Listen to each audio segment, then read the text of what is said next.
Et bonjour à tous, dans la vidéo d'Alexander Ultimate, que vous pouvez voir au titre de cette vidéo, et même juste à ce t-shirt là aujourd'hui, c'est la vidéo pour Mika. Bravo, merci Mika. Plutôt on va dire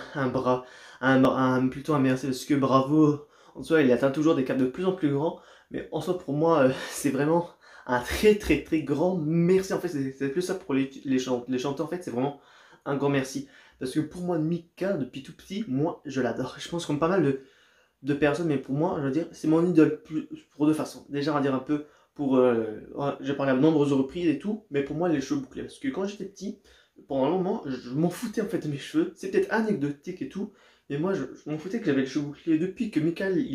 je connais Mika avec ses cheveux bouclés, je me dis qu'en soit j'ai un intérêt à avoir les cheveux bouclés. Je me dis être un peu comme Mika, même si maintenant j'ai un peu moins les cheveux bouclés qu'à une certaine époque, je pourrais mettre une photo juste à côté. Mais maintenant, certes, je suis moins bouclé, mais je me dis toujours, j'ai une part de Mika en moi en fait. Et c'est pour ça aussi qu'en partie, voilà, j'apporte quelque chose aussi, et c'est tout. L'aspect après aussi, tout ce qui est coloré, d'où le t-shirt, et aussi que ma chambre soit en rouge. On va dire une partie de ma chambre soit en rouge. Et même ça aussi, c'est lors de son avant-dernier concert qu'il avait fait du coup en 2013 que je me suis acheté ça, et je préfère du coup mettre ce t-shirt là pour en parler de lui du coup, que le t-shirt que j'avais lors de son concert qu'il avait fait du coup en 2020 du coup, pas très longtemps avant le Covid, mais en tout cas. Voilà, et aujourd'hui en plus, pas très longtemps avant que je fasse la vidéo et tout, je me suis acheté la discographie de Mika. Je sais qu'elle est pas récente, mais je me disais, en soi, ça en vaut la peine. Donc maintenant, assez de parler, maintenant, je vais parler de Mika. Pour moi, je me dis, Mika, c'est vraiment la joue en fait, même comme Christophe Willem, mais encore plus je trouve. Parce que Mika, j'en ai aussi parlé, je sais pas si vous avez vu du coup ou pas, que j'ai fait une émission. Quand j'étais en BTS, on avait fait, on est participé à une radio, et moi j'ai parlé du projet Mika. Je me disais que c'est un chanteur original. Et pourquoi j'avais expliqué que c'était original? Parce qu'en soi, comparé à d'autres chanteurs que j'aime bien, en fait, il se distingue par ce que j'appelle le style Mika. De même aussi, les traits aussi qu'il a au niveau de ses albums, et même aussi l'illustration qu'il a, et c'est ça en partie ici que j'adore, et aussi tout ce qu'il avait dans The Voice aussi, les différents costumes qui étaient plus ou moins, je veux dire, qui avaient différentes couleurs et tout. J'apprécie en fait, pour moi, je me dis, Mika, en fait, c'est l'homme, on va dire, entre 10 000 palettes. En fait, j'adore en fait son coloris qu'il a de partout, autant que ce soit dans les albums, que ce soit lui en termes de sa zapping. En fait, pour moi, Mika, en fait, c'est coloré, et c'est vraiment son style à lui, et c'est ça pour ça aussi que j'adore au-delà de ses chansons, c'est que en soi, c'est quand tu penses Mika, tu penses rock, tu penses pop, tu penses coloré, tu penses à la joie, tu penses à tout ça en fait, et c'est pour ça aussi qu'en partie au-delà de ses chansons, en fait, c'est ça que j'adore chez lui, que je ne retrouve pas chez d'autres chanteurs. Certes, pour Christophe Willem, c'est un peu plus les paroles que j'ai découvertes qu'elles sont plus, qu'elles me parlent beaucoup plus. Le roi, c'est plus pour la tendresse intérieure des chansons, et Mika, bah lui, dès que je pense à lui, je pense à dire joie, bonne humeur, et déjà des ça. Et oui, tout ce qui est pop, coloré, tout ce qui envoie de la bonne humeur, en fait, pour moi, c'est ça Mika, en fait, à l'état pur. Et c'est là aussi que j'adore au-delà des chansons, parce que aussi les chansons, j'en ai même pas encore parlé, mais pour moi, les chansons de Mika, c'est les seules chansons en anglais que j'écoute, mais vraiment pour moi, c'était les meilleures du meilleur. Certes, après, il y a beaucoup de classiques, de chansons en français et de chansons anglaises que je n'ai pas écoutées, mais de celles que j'écoute, j'ai même pas en fait besoin de moi pour écouter des classiques, parce que pour moi, les classiques des chansons anglaises, c'est celle de Mika, c'est pas celle de, par exemple, j'ai écouté certaines de Michael Jackson et tout, mais moi, je m'en fiche, j'ai mes bases, c'est pas grave, je peux écouter d'autres, mais pour moi, même si j'écoute d'autres, pour moi, mes bases, c'est celles que j'ai à l'heure actuelle, en fait, et ça aussi, un peu que j'ai un peu du mal aussi, j'en ferai aussi une vidéo que, en fait, pour pas mal de choses, dans la musique, en fait, j'arrive pas, en fait, à me détacher de plus ou moins de ce que j'ai connu à un certain moment, et d'avoir des connaissances, d'avoir d'autres bases, parce que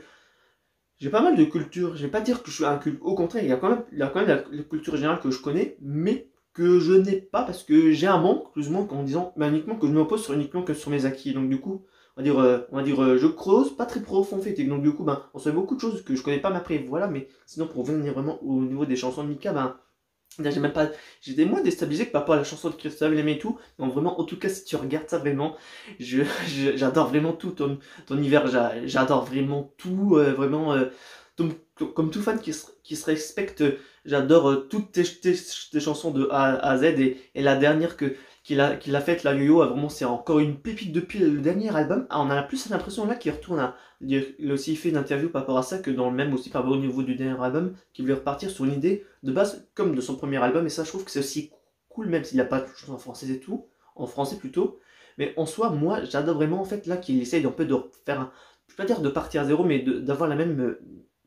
ambiance que comme le premier. Et je trouve que ça se ressemble le plus parce que je sais qu'il y a un de mes amis qui est pas trop fan de Mika, mais qui aimait bien Mika, comment il était au début, comme Christophe Willem, et je leur ai dit que Yo-Yo et Pêche, je t'aime, ça peut être les chansons qu'ils peuvent aimer parce qu'ils aimaient bien Christophe Willem et Mika à l'époque. Et je me dis que, ou même aussi Ice Cream aussi, et toutes les chansons du dernier album, peuvent convenir à mon copain qui aimait uniquement que leurs chansons il y a plusieurs années et tout. Mais moi je trouve vraiment que, ben, aussi en soi j'ai parlé de PS Je t'aime et tout, mais en soi tout ce qu'il y a en fait par rapport à ça en fait après aussi de manière générale, un peu comme tous les albums et de tous les chanteurs en fait, c'est que je me dis que ce qui fait la force d'un album est différent de l'autre, et c'est pareil en fait progressivement depuis 2015 avec Christophe Lem et Mika en fait, c'est que depuis leur album respectif qu'ils ont fait, je dirais plus 2012 pour Mika, mais depuis 2015 depuis Christophe Lem en fait, je me dis qu'en soi ils font du meilleur, et je me dis comment ils vont faire pour faire encore plus qu'ils ont fait, parce que quand il y avait l'été en hiver qui est sorti, je me dis comment ils vont pouvoir faire encore plus que l'été en hiver. Après il y a Soumis pas qui est sorti, et là je vais exploser pour moi maintenant, là que je vois même plus de possibilité de faire encore plus énorme que ça en termes de chansons pour Christophe Willem. Alors pour Mika c'est aussi la même chose parce que en soi il y avait Elle me dit, puis après du coup il y avait Boum Boum Boum, là il y a eu Tomorrow et Domani qui la chantent en italien, et que ça vraiment, moi de base, certes ça fait un moment que j'ai plus fait d'italien, mais j'ai étudié l'italien pendant 7 ans au collège et au lycée, mais moi vraiment j'adore les chansons qu'il a fait en italien, parce que du coup il y a Domani, Bella d'Estate qu'il a chanté avec un chanteur italien et tout, et après il a chanté à la télé italienne, sur la chaîne Rai, quelques chansons en italien que j'ai écoutées et vues sur la chaîne YouTube, et vraiment j'aime bien en fait qu'en fait aussi Mika aussi, je pense que c'est un des chanteurs internationaux en fait qui est varié, parce que du coup il parle en anglais, en français, en italien, je crois peut-être un peu en espagnol, mais je suis pas du tout sûr, mais en fait c'est aussi par toute cette diversité aussi que je trouve que c'est cool, parce que moi du coup comme j'ai dit aussi j'ai regardé The Voice, et c'est pour ça en fait pour moi que j'ai commencé à regarder The Voice, parce que moi je connaissais The Voice parce qu'il y avait Louis Bertignac, Jennifer, Florent Pagny et Garou, je crois, dans la saison 2 ou dans la saison 2, mais je m'en fichais, mais quand Michael était là, je me suis dit, ah bah là, il y a mon short, il y a mon idole qui est dedans, je me dis, ben je vais regarder, et il m'a fait kiffer l'émission, et après il y a d'autres chanteurs aussi que j'aimais bien qui ont été dedans. En fait, pour moi, c'est Mika, à dire le vecteur déclencheur de The Voice, et c'est pour ça du coup que j'ai vraiment un grand intérêt pour The Voice. En fait, c'est grâce à lui en fait que j'aime bien The Voice et les émissions de télé-réalité musicale, même si un ou 2 ans avant, Christophe a été dans X Factor, mais en soi dans tous les cas les deux en fait m'ont fait adorer en fait la télé-réalité musicale, parce qu'avant j'avais pas d'intérêt et je me disais c'est pas forcément cool, et en plus comme aussi Kenji Girac a gagné lors de la saison 3, qui est pour moi mon chanteur préféré de The Voice, en quasi égalité avec Lilian Renaud, en fait je me dis là l'année où il était dans The Voice elle était pour moi marquante sur 2 points, et c'est pour ça vraiment que pour moi Mika je le mets vraiment à fond de mon cœur. Il y a pas mal de choses en fait que j'adore grâce à Mika, parce que ça je l'ai aussi dit donc, quand j'avais fait l'émission de radio, mais c'est peut-être bizarre à dire, mais en fait j'ai su, en fait, grâce à Mika, en fait, je m'ai bien fait de colorer, parce qu'avant Mika, certes, le rouge ça a toujours été ma couleur préférée, mais en fait, je portais pas de couleur, d'habiller, on va dire de coloré en fait, et depuis en fait que c'est bizarre à dire en fait, c'est Mika en fait qui m'a fait apprécier en fait d'avoir un style en fait coloré, parce qu'avant je me disais, quand j'étais petit j'avais un t-shirt, j'avais un pantalon rouge, mais que à l'heure actuelle j'ai plus de pantalon rouge parce qu'il du coup il est trop petit, parce que je le portais quand j'avais 10 ans et tout, mais à l'heure actuelle si je peux avoir un pantalon rouge, certes ça va faire un peu flashy, ça va faire tilter les gens, mais vraiment pour moi là ça va être cool vraiment, ce que en fait, je peux pas dire que je sais m'habiller coloré, mais en fait, c'est grâce à Mika en fait que j'ai l'esprit en fait de me dire que je m'habille coloré, parce qu'avant je n'y pensais pas et je me disais non, en fait, j'y pensais pas, mais en fait, voilà, c'est une petite ampoule au niveau de la tête, mais voilà. Après là, j'enchaîne les choses et je parle assez rapidement, et je sais pas si vous avez à me suivre et tout, mais en tout cas là, vraiment pour moi là, j'ai presque dit tout ce que j'avais sur le cœur, et aussi autant que ça, je m'en souviens que c'était dur la vidéo, mais autant là, c'est moins compliqué aussi. Je m'adresse plus on va dire aux spectateurs que chanteurs, donc c'est moins compliqué, mais vraiment dans tous les cas aussi, je vais même pas parler, mais aussi je l'ai vu aussi à 2 ou 3 4 reprises Mika, parce que je me souviens du coup que j'ai été le voir je l'ai vu en 2011, je l'ai vu en 3 reprises, je l'ai vu à pardon, excuse-moi, je l'ai vu au Luxembourg en 2011, je l'ai vu en 2015 à Metz, je crois, et en 2020 du coup aussi encore une fois Luxembourg, je crois. J'ai pas, ouais, du coup, je l'ai pas forcément vu, du coup, ouais, je l'ai vu pour les 2 derniers albums en fait en concert, et avant, je l'avais seulement vu que pour, je crois, avant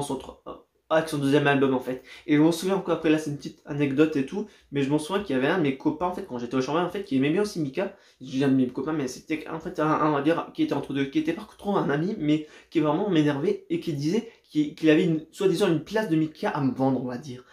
Mais moi j'y croyais, mais croyais pas trop, parce que je me dis, oh ça peut être cool, mais je me disais, il est solo, vraiment, je n'y crois pas, je n'y crois pas trop, mais en soi, pour moi, l'anecdote là, pour moi, elle est légendaire, parce que, en soi, en fait, la plupart de les personnes qui se foutaient de ma gueule, en soi, c'était le seul plus ou moins qui essayait d'essayer de faire croire à un truc, quelque chose de cohérent, même si c'était pas forcément très cohérent, mais pour moi, en soi, ça m'a un peu marqué, parce qu'il y a peu de personnes, en fait, qui aiment bien les mêmes chanteurs que j'aime bien, mis à part du coup pas mal de mes amis qui aiment bien aussi des chansons des années 90, dont Goldman, mais par exemple Christophe Willem, Mika et Leroy, il y a très peu de mes amis qui les écoutent, mais moi j'en fiche. Parce que j'ai mes goûts, ils ont leurs goûts, c'est pas grave si on a des goûts différents. Mais après voilà, c'est toujours que ça pour moi les amis. Si on n'a pas les mêmes goûts, c'est pas grave. On a d'autres choses sur de points d'accord et c'est pas forcément grave. Et comme j'ai dit à plusieurs reprises avec mon meilleur copain, on a pas mal de points de différence. Et on a beaucoup de choses en différent, mais ça n'empêche pas qu'on soit meilleur ami. La vidéo est à présent terminée. J'avais tout à dire ce que j'avais sur le cœur et vraiment, j'espère le voir une fois en dédicace ou faire une petite vidéo avec lui, n'importe quoi. Mais en tout cas, j'espère le voir prochainement. Et sur ce, je vous dis à la prochaine et à bientôt dans une vidéo d'Alexander Ultimate. Et sur ce, ciao.